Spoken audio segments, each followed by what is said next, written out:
Dion Services financiers présente les conseils éclairés. Sauver de l'argent, augmenter sa capacité d'achat et générer de la valeur avec le crédit. Dans la présente capsule, nous allons aborder un aspect souvent négligé, alors qu'il est un des plus importants puisque c'est celui qui positionne tout votre avenir financier. C'est d'ailleurs sur ce principe que les grands entrepreneurs de ce monde ont bâti leur carrière, générer de la valeur.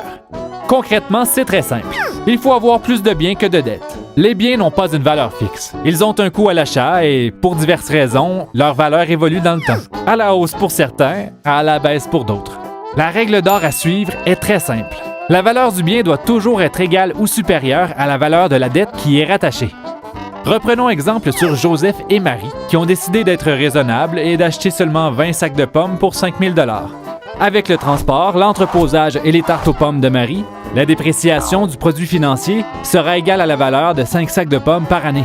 Voici l'évolution du prêt si Marie et Joseph empruntent 5 000 $ sur 5 ans pour payer leur sac de pommes.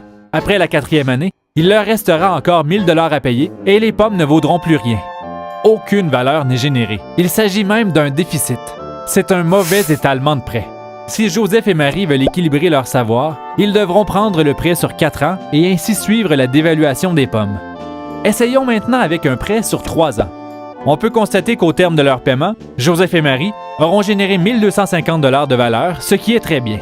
Il faut cependant comprendre qu'ils n'ont pas miraculeusement gagné 1 250 $.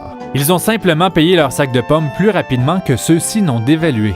Si Joseph et Marie décident d'acheter du cidre au lieu de pommes fraîches, il serait alors justifié de prendre un prêt sur une plus longue durée, car le cidre s'apprécie avec le temps et va générer de la valeur avec les années. Ce qu'il faut retenir, c'est que chaque produit se finance différemment selon l'évolution de sa valeur dans le temps. L'important est de bien planifier au départ et de choisir l'option de crédit qui est la mieux adaptée à ses besoins. Si vous avez apprécié cette capsule d'information, n'hésitez pas à la partager dans vos réseaux.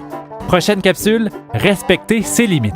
Dion Services financiers, le crédit intelligent.